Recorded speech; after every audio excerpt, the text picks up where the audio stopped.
बिस्मिल्लाहिर्रहमानिर्रहीम। तमाम तारीफ़ें उस रब्बुल इज़्ज़त के लिए जिसकी तरफ हम सबको लौट कर जाना है और जिसके हुजूर हम सबको एक दिन पेश किया जाएगा। अस्सलाम वालेकुम नाज़रीन, मैं इरफान हाशमी लंदन स्टूडियो से आपको प्रोग्राम में खुशामदीद कहता हूँ। दोस्तों, आज 29 जुलाई है, दिन है बुध का, और आज की हमारी ये दूसरी वीडियो है। 3 खबरों पर तफसील से हम बात करेंगे। पहली खबर, अगस्त इमरान खान की रिहाई का महीना, मगर कैसे। माजी के अंदर इस किस्म के बयानात हमने पाकिस्तान तहरीक इंसाफ के रॉन्ग नंबर से सुने।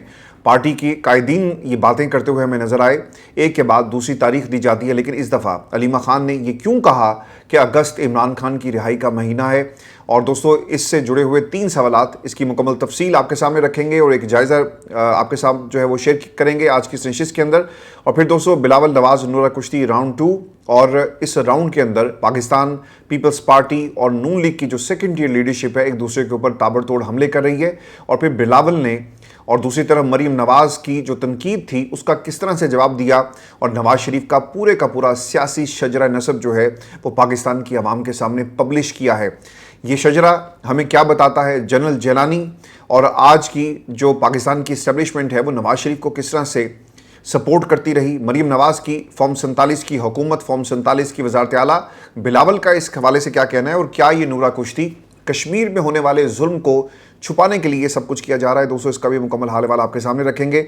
और फिर कश्मीर, वो कश्मीर जो पाकिस्तान की शाहरग है, वो जल रहा है, लहू लहू है, और आप एक ऐसे इंतखाबात करवा रहे हैं जिसे कश्मीर की आवाम नहीं मानती। और दूसरी तरफ टाउट सहाफ़ी, इनको किसने लॉन्च किया, और टाउट सहाफ़ी बोल रहे हैं और इनके बोलने के पीछे हिकमत क्या है, ये भी आपको बताएंगे।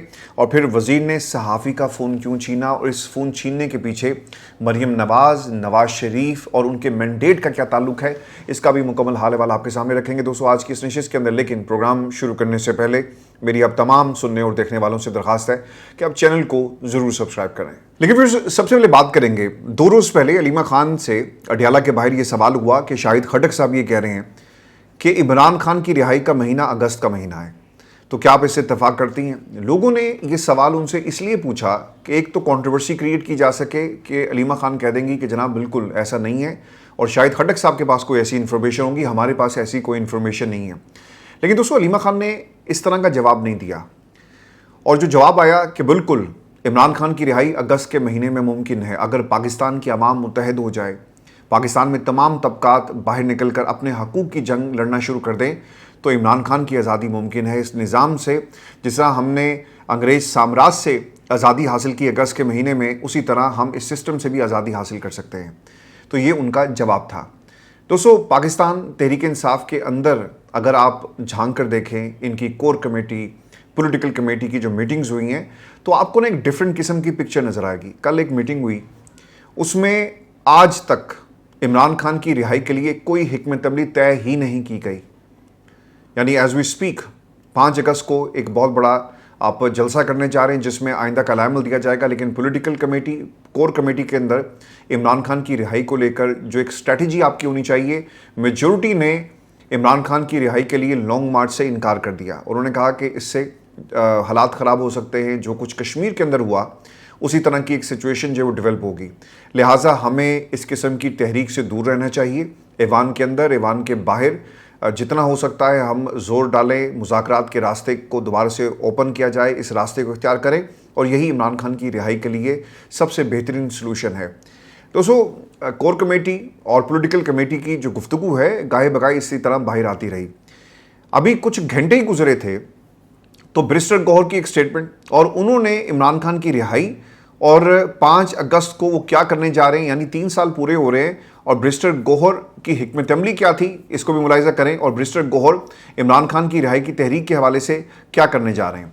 बैरिस्टर गौहर साहब ये कहते हैं कि हम KPK में एक बड़ा जलसा करने जा रहे हैं, यानी 5 अगस्त मुल्कगीर एहतजाज होगा, और 5 अगस्त को KPK की हद तक पेशावर में जलसा होगा। बाकी तीनों सूबों में जलसे के लिए दरख्वास्त दी गई, अगर इजाज़त मिल गई तो ठीक, वरना मकामी तंजीमें अपने हिसाब से रैलियां निकालें। ये बैरिस्टर गौहर की स्टेटमेंट थी। पाकिस्तान तहरीक इंसाफ ने जो स्टेटमेंट जारी की, और रात भी एक स्टेटमेंट आई। और दोस्तों, जो खबर जराए से बाहर आई इसके ऊपर मोहर लगाई है बैरिस्टर गौहर ने। मैं अब आपको एक कदम आगे लेकर जाऊंगा। ये तमाम लेयर्स आपके सामने ओपन करना बहुत ही ज़रूरी है कि जिन लोगों के पास मुज़ाकरात, मज़ाहमत और एहतजाज का मैंडेट था, जिनके बारे में माजी में सोहेल अफरीदी, सलमान अकम राजा, और तहरीक तहफ़्फ़ुज़ पाकिस्तान के तमाम लोग जो बात करते रहे कि ये मैंडेट अचकज़ई साहब के पास है, वो क्या कह रहे हैं, अब इनकी भी सुन लें। मैं 5 तारीख के हवाले से पाकिस्तान तहरीक इंसाफ से गुजारिश करूंगा कि मुल्क भर में जहां तक मुमकिन हो तहसील, सब तहसील, ज़ली सतह पर पुरअमन इज्तिमात का इनेकाद किया जाए। हम इंशाअल्लाह 5 तारीख को तहरीक तहफ़्फ़ुज़ पाकिस्तान इत्तेहादी जमात तहरीक इंसाफ की जानिब से अपील करेंगे कि इस जदोजहद का बाकायदा आगाज़ किया जाए ताकि मुल्क गिर सतह पर मजबूत जमहूरी तहरीक की बुनियाद रखी जा सके। यानी 3 बरसों में अचकज़ई साहब आप इस बात का फ़ैसला ही नहीं कर सके कि हमने एक मजबूत तहरीक की बुनियाद रखनी है। ये वो जमात है, ये वो तमाम लोग हैं जिन्हें इमरान खान ने अपोजिशन लीडर बनाया। आप क्या तसव्वुर कर सकते हैं कि अचकज़ई एक सीट से पाकिस्तान के अंदर अपोजिशन लीडर बन सकता? यानी अगर इनकी अगली 7 नस्लें भी कोशिश करें ना तो ये मुमकिन नहीं था। It's all because of Imran Khan. आज वो कोशिश कर रहे हैं। देखें, पाकिस्तान तहरीक इंसाफ की कोर कमेटी, पॉलिटिकल कमेटी के अंदर जो फैसले होते हैं उसमें इमरान खान नहीं है। पाकिस्तान तहरीक इंसाफ की मज़ाहमत की जो तहरीक है उसमें इमरान खान को ये माइनस कर देते हैं और ये अपने ओहदों के बारे में और किस तरह तहरीक से बचा जाए वहाँ पर सिर्फ यही बात होती है। लेकिन इस दफ़ा बहुत खूबसूरती के साथ अलीमा खान ने इन तमाम लोगों को बांध दिया है। और कैसे बांधा? एक हिकमत अमली के तहत। वो हिकमत अमली क्या थी कि आप जिस इलाके में भी गई और जो इनका मिथ था कि पाकिस्तान की आवाम नहीं निकलती, अलीमा खान निकली, आवाम निकली और निकाल कर दिखाया कि मैं कोई पॉलिटिकल लीडर नहीं हूँ, मेरे पास कोई पार्टी का ओहदा नहीं है। ये लोग किसी लालच में नहीं आए। दोस्तों, मरियम नवाज़ या नवाज शरीफ या बाकी लोगों के साथ तो ब्यूरोक्रेसी, सियासतदान और इलाके के जो चौधरी हैं वो क्यों चलते हैं? इसलिए कि इनके अपने मफादात हैं। लेकिन अलीमा खान के साथ तो कोई फ़ायदा नहीं था किसी का। अलीमा खान के साथ चलने का मतलब ये होगा कि आप पाकिस्तान की इस्टेब्लिशमेंट के साथ टक्कर ले रहे हैं। लोग निकले, लोगों ने बाहर निकलकर अलीमा खान का ना सिर्फ इस्तकबाल किया बल्कि पैगाम दिया ताकतवरों को कि असल हुकूमत अवाम की है, असल हुकूमत पाकिस्तान में जमहूर की है।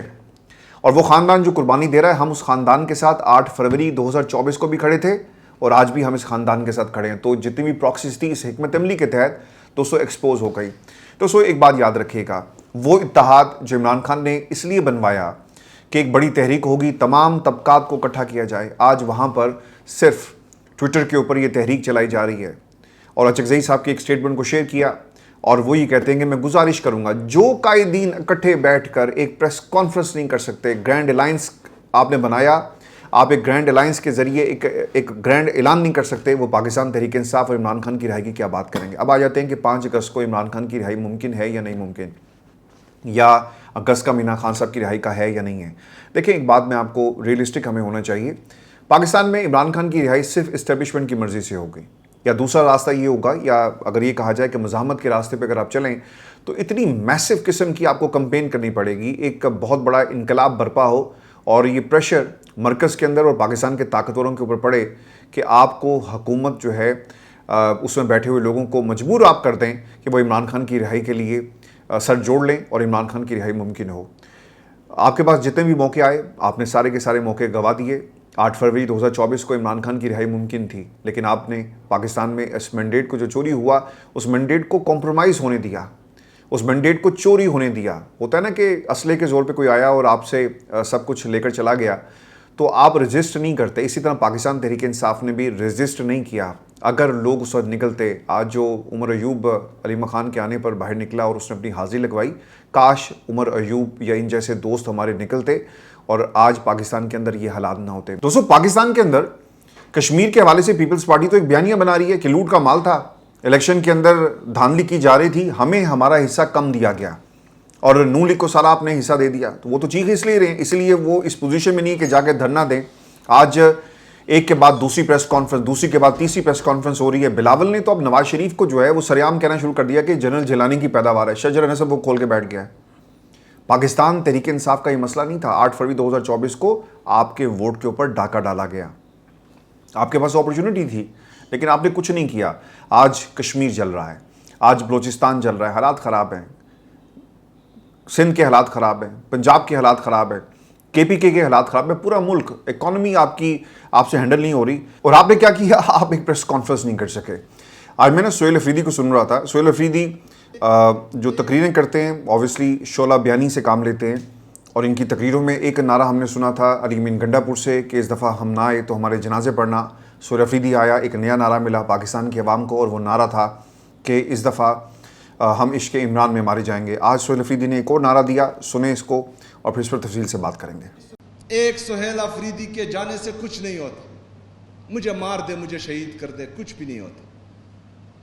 1 लाख सुहेल अफरीदी भी मर जाएं, शहीद हो जाएं, कोई फर्क नहीं पड़ता। लेकिन एक इमरान खान नहीं जाना चाहिए, एक इमरान खान नहीं जाना चाहिए, क्योंकि ऐसा लीडर सदियों में पैदा होता है। और अगर खुदा ना ख्वास्ता हम में से,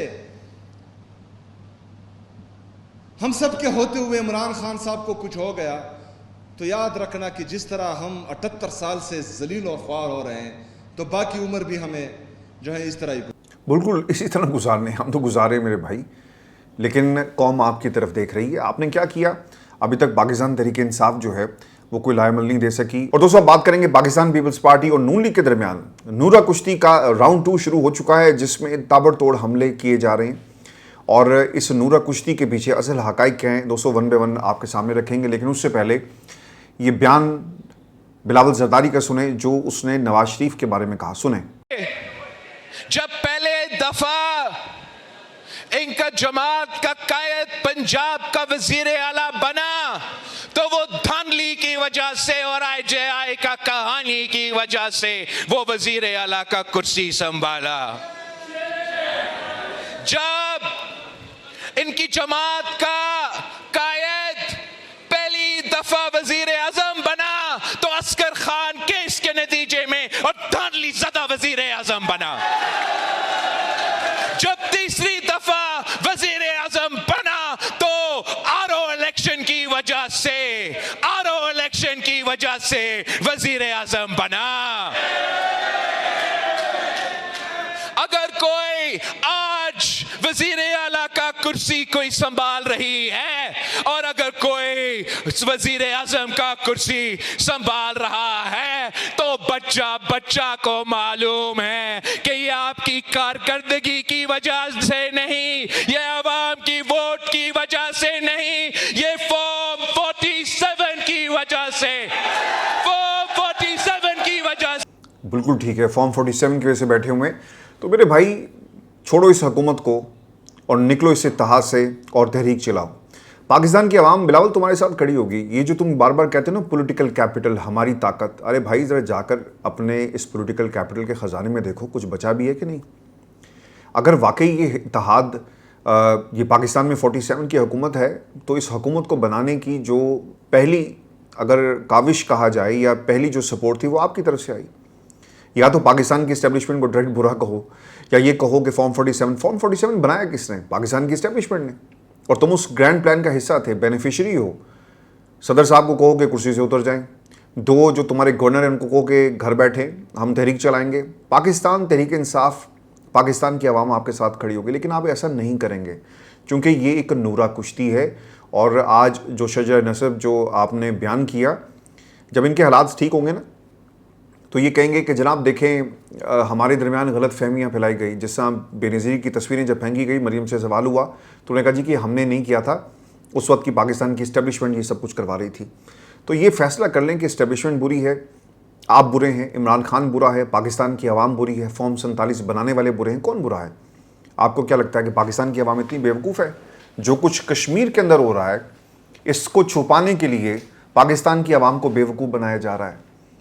अब देखें, इस वक्त टॉक ऑफ द टाउन बन गई ना कि बिलावल ने जी मरीम नवाज़ के ऊपर तनकीद डायरेक्ट शुरू कर दिया। जी देखो जी, बाबू जी नू डायरेक्ट हमले कर रहे हैं। IJI, इसके बाद असगर खान केस, 3 बार का वज़ीर आज़म, चौथी बार वज़ीर आज़म बनना चाहता है। पहले तो वो कह रहा था ना कि जाती उम्रा का एक रिहायशी, एक शहरी ये चाहता है, इस किस्म की बातें हो रही थी। और फिर नवाज शरीफ ने तनकीद की, उसका जवाब दिया कि बरखुरदार, तलखियाँ इतनी नहीं होनी चाहिए, तनकीद एक दूसरे पर करनी चाहिए। लेकिन अब तो बाकायदा तौर पे एक दूसरे का सियासी शजर नसब जो है वो बयान किया जा रहा है, और ये पाकिस्तान की आवाम को बेवकूफ़ समझते हैं। दोस्तों, ये मामला यहाँ नहीं रुका, दोनों तरफ से भरपूर तरीके से तनकीद हो रही है। अगर आप बिलावल के कैंप में देखें, वहाँ से भी लोग आपको शर्जील मेमन साहब जो हैं वो लीड करते हुए नजर आएंगे, और दूसरी तरफ अज़मा बुखारी और इन जैसे और भी जो लोग हैं, इनके तर्जुमान पार्टी के, वो भी तनकीद कर रहे हैं। शर्जील मेमन ने कहा कि ये आप नहीं, फॉर्म 47 का निशान बोल रहा है, और क़यामत 2024 में आ गई थी जब खैरात में मैंडेट बट रहे थे। शर्जील मेमन, इसके ऊपर अज़मा बुखारी ने कहा कि अच्छा वाकई तभी सिंध बटा था चौथी मरतबा ब्लैकमेल करके। इसके ऊपर जो जवाब है वो अज़मा बुखारी ने दिया। और दोस्तों इस वीडियो को देखें जिसमें शर्जील बेमत साहब क्या कर रहे हैं, उन्होंने क्यों मोबाइल जो है वो सहाफ़ी से लिया। मेरे भाई आप सहाफ़ी हैं, इस मोबाइल दिखा एक सेकंड। अब ये बोलूँ ये मेरा मोबाइल है, मैं बोलूँ ये मेरा मोबाइल है, मैंने सारे पूरे कैमरा से आपसे लिया है, तो ये मेरा तो नहीं हो गया ना भाई, ये मेरा आप माजरत के साथ आज मैं मिसाल ले रखता हूँ भाई। इसी तरीके से वो मैंडेट जो है, इसी तरीके से मैंडेट जो है वो चोरी किया गया। मैंडेट किसी और का था, मैंडेट किसी, वो भी लाइव था, वो भी पूरे पाकिस्तान ने देखा कि मैंडेट किसी और का था। ये पीएमएलएन की लीडरशिप वो कहते हैं घुस बैठी है, इस तरीके से आके ये इख्तिदार पे काबिज हुए। और ये पहली मर्तबा नहीं हुआ है, नवाज शरीफ भी इससे पहले जब आईजीआई बनी थी तो इसी तरीके से चोर दरवाजे से इख्तिदार में आया। नवाज शरीफ भी चोर दरवाजे से इख्तिदार में। तो तुम फिर चोरों के फैसिलिटेटर हो। जो दूसरा जुमला था ना जिसके ऊपर पाकिस्तान पीपल्स पार्टी भी मान रही है कि किसी और का मैंडेट था, पाकिस्तान तहरीक इंसाफ का मैंडेट था। दोस्तों ये हमारी क्या लड़ाई है पाकिस्तान में ताकतवरों से, इस्टेब्लिशमेंट से और जो जमहूरियत के दुश्मन है, क्या लड़ाई है कि अवाम के वोट का एहतराम किया जाए या फिर इस ड्रामे को आप बंद करें, पाकिस्तान में हमेशा के लिए मार्शल लॉ लगा दिया जाए, वन पार्टी सिस्टम आप लेकर आ जाएं और वही हुकूमत करेगी, वहीं से एक हिरारकी बना ली जाए। बंद करें इस जमहूरियत के ड्रामे को जो हर दौर के अंदर कोई ना कोई कुर्बानी मांगती है। और पाकिस्तान में इस वक्त इमरान खान कुर्बानी दे रहा है, इससे पहले लोगों ने कुर्बानियाँ दी, लेकिन माजी की कुर्बानियों और आज की कुर्बानियों में फ़र्क ये है कि आज इमरान खान इनके हाथों कॉम्प्रोमाइज़ नहीं हो रहा। माजी में लोग कॉम्प्रोमाइज़ हुए, नज़र ज़रूरत के तहत इन सियासतदानों ने मिसाक जमहूरियत जैसे चीज़ें जो ईजाद की। चलो ठीक है जी, जो कुछ हो गया माजी था भूल जाओ, स्लेट साफ़ करते हैं और आगे बढ़ते हैं। आज एक नूरा कुश्ती हमें पूरे मुल्क के अंदर नज़र आ रही है, पाकिस्तान मुस्लिम लीग नून और दूसरी तरफ पीपल्स पार्टी के दरमियान। इनका हकीकत से दूर दूर तक दोस्तों कोई ताल्लुक़ नहीं है। अब अगर आप इनकी सेकेंडरी लीडरशिप को देखें, वहाँ पे एक और काम हुआ, बिलावल भुट्टो यूटर्न खान ना बने। उस्मा खान ने जी प्रेस कॉन्फ्रेंस की, बिलावल भुट्टो ने कल मफाद की बात की, तो आपने हमारे वोटों से जो आइनी ओहदे लिए इस पर आपको शर्म आनी चाहिए।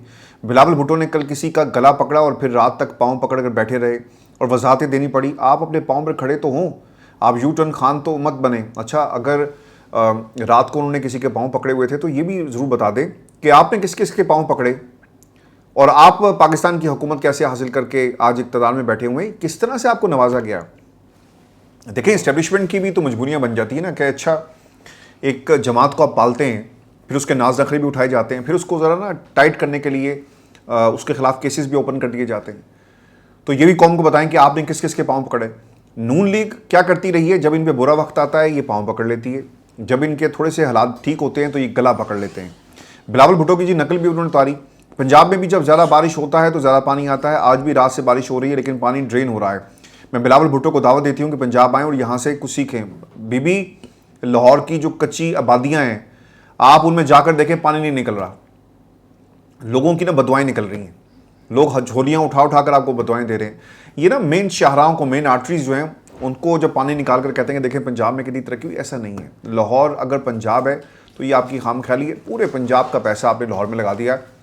लाहौर की जो आबादियाँ आसपास जितनी भी आपकी आबादी हैं वहाँ पर पानी गलियों में मौजूद है और इनके अपने हलके के अंदर ये हालात हैं। यानी मरियम के आप हलके में चले जाएँ, आपको पानी जो है वो जगह जगह नज़र आएगा। तो ये सिर्फ एक नैरेटिव बिल्डिंग जो है वो की जा रही है। दोस्तों बिलावल और पाकिस्तान पीपल्स पार्टी और दूसरी तरफ नून लीग, ये लड़ाई कुछ दिन और चलेगी जब तक कश्मीर के हालात जो है वो ठीक नहीं हो जाते और इनको एक फेस सेविंग का मौका नहीं मिल जाता। और दोस्तों पाकिस्तान के अंदर जो सहाफ़त है ना वो मुख्तलिफ कबीलों में बटी हुई है। कुछ इस्टेब्लिशमेंट के कबीले हैं, कुछ इंडिपेंडेंट कबीले हैं, कुछ बागी कबीले हैं, कुछ सियासी जमातों के कबीले हैं और ये अपने अंदाज में सहाफ़त करते हैं। यानी किसी न कोई ना कोई लाइन जो है वो आपको नज़र आएगा कि ये किसी ख़ास लाइन पे चल रहा है। तलत हुसैन जी लिखते हैं कि the history will remember now how at one of the country's most critical junctions in the recent memory from Noshki to AJK and the presence of the rising terrorism and collapsing the regional orders, PMNL and PPP were enacting the pitiable theater of the absurd, trying to distract the attention from the core issues. They really think they can insult the national intelligence and nobody will notice. अब तो भाई आपके घर से आवाज़ आ रही है, वो लोग जो आपकी तरफदारी करते रहे बुग़्ज़ इमरान के अंदर, और इमरान खान से नफरत करते रहे क्योंकि इनके प्रोग्राम्स बंद हुए और इनको लगता ये कि इमरान खान इसका जिम्मेदार था। आज वो भी इस सिस्टम के ऊपर तनकीद कर रहे हैं, इन दोनों ख़ानदानों पे। वो भी अब ये कह रहे हैं कि ये एक दिखावा है, एक नूरा कुश्ती है और इस दिखावे में तुमने नहीं आना। हामिद मीर ने लिखा जी कि बिलावल भुट्टो, मरीम नवाज़ इस वक्त लड़ाई आज़ाद कश्मीर की हुकूमत पर नहीं बल्कि लड़ाई पाकिस्तान के वज़ीर-ए-आज़म बनने पर कर रही है। और दोस्तों, आसमा शिराजी ने लिखा कि रावला कोर्ट की सूरत-ए-हाल पर एक खामोशी, सियासी जमातें, मीडिया मुँह छुपाकर शुतुरमुर्ग की तरह आंखें बंद किए बैठा है। ताकत का इस्तेमाल कतई तौर पर किसी सूरत मुनासिब नहीं है। सियासतदान बाद में लकीर पीटने से बेहतर है कि अभी मैदान में कूदें वरना देर हो जाएगी। अभी भी कुछ कसर रह गई है। आपने 30 लोगों को वहाँ पर शहीद कर दिया। पाकिस्तान से बाहर बैठे हुए लोग अगर इसके ऊपर बात करते हैं तो उन्हें गद्दार कहा जाता है। जुल्म कहीं पर भी होगा, किसी भी जमात के साथ होगा ना, और किसी भी दौर में होगा। ये सहाफ़ी का काम है कि इसको एक्सपोज करे, सवाल पूछे, दुनिया को दिखाए। जब मोदी सरकार के ख़िलाफ़ नौजवान सड़कों पर आए तो आपने तालियां बजाई। जब पाकिस्तान का नौजवान बाहर निकलता है तो आप गोली चलाते हैं। फ़र्क सिर्फ इतना सा है। और आप इनकलाब की बात करते हैं। तो हमारे जो ड्यूअल स्टैंडर्ड्स हैं वो क्या हैं कि हम अपने मुल्क में आज़ादी इजहार की इजाज़त नहीं देते। जब पड़ोसी मुल्क के अंदर आज़ादी इजहार के ऊपर इनकलाब बर्पा होता है तो आप कहते हैं वाह वाह वाह, इनकलाब इसे कहते हैं। तो ये दोस्तों पाकिस्तान के अंदर इन तमाम लोगों के डबल स्टैंडर्ड्स हैं और हमें दिन रात जो है वो दर्स दिया जाता है कि जमहूरियत किसे कहते हैं, जमहूरियत कैसी होनी चाहिए। यानी सारे लोग ना मिलकर आपको पाकिस्तान के अंदर जमहूरियत के फ़ज़ाइल बयान करते हुए नजर आएंगे। और फिर आखिर में मैं आपको खबर दूं कि अमरीकी सेंटकॉम के मुताबिक अमरीका और सऊदी अरब ने इराक में ईरानी हामी ग्रुप्स के ठिकानों पर हमले किए हैं और जिनमें ईरान से वाबस्ता मुसल्ह ग्रुप्स को निशाना बनाया गया। ये ग्रोह अमरीकी फोर्सेस और सऊदी तवानाई ढांचे पर हमलों की तैयारी कर रहे थे।